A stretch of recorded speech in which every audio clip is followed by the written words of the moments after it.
నమస్తే, welcome to reflection news. భారత ప్రధాని మోదీ, రష్యా అధ్యక్షుడు పుతిన్ మధ్య ఢిల్లీలో ఈ రోజు రేపు జరగనున్న సమావేశంపై అమెరికాలో తీవ్ర ఆసక్తి నెలకొంది. ఈ ఉన్నత స్థాయి భేటీకి సంబంధించిన ప్రతి పరిణామాన్ని, వాటి ఫలితాలను వాషింగ్టన్లోని విదేశాంగ విధాన నిపుణులు నిశితంగా విశ్లేషిస్తున్నారు. ముఖ్యంగా పుతిన్ పర్యటన సందర్భంగా కనిపించే వాతావరణం, ఇరు దేశాల మధ్య కుదిరే ఒప్పందాలపై అమెరికా జాతీయ భద్రతా వర్గాలు దృష్టి సారించాయి. ఉక్రెయిన్పై రష్యా యుద్ధాన్ని తీవ్రతరం చేస్తున్న ప్రస్తుత తరుణంలో ఈ సమావేశం జరగడం అమెరికాకు అంతగా రుచించదని ట్రంప్ ప్రభుత్వంలో పనిచేసిన లీజా కర్టిస్ అభిప్రాయపడ్డారు.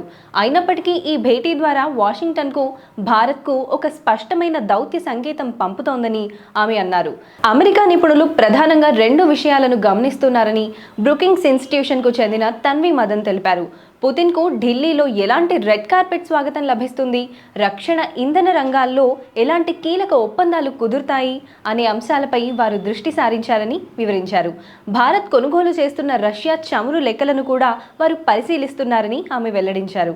అయితే ఈ భేటీపై ట్రంప్ ప్రభుత్వం ఎలా స్పందిస్తుందో అంచనా వేయడం కష్టమని పలువురు నిపుణులు అంటున్నారు. ఒకవైపు రష్యాతో చర్చలు వద్దని చెబుతూనే మరోవైపు స్వయంగా ట్రంప్ తన అల్లుడు జారెడ్ కుష్నర్ను మాస్కోకు పంపడాన్ని వారు గుర్తు చేస్తున్నారు.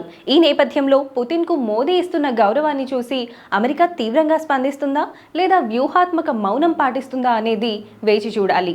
ఐఏఎన్ఎస్ కథనం ప్రకారం చైనాతో పోటీలో ఇండో పెసిఫిక్ ప్రాంతంలో భారత్ను కీలక భాగస్వామిగా భావిస్తున్న అమెరికా రష్యా విషయంలో తన వైఖరికి, భారత్తో సంబంధాలకు మధ్య సమతౌల్యం పాటించాల్సి ఉంటుంది. అంతిమంగా పుతిన్కు భారత్ ఇచ్చే బహిరంగ ప్రాధాన్యం, తెర వెనుక జరిగే ఒప్పందాల మీదే అమెరికా ప్రతిస్పందన ఆధారపడి ఉంటుందని రాజకీయ విశ్లేషకులు భావిస్తున్నారు.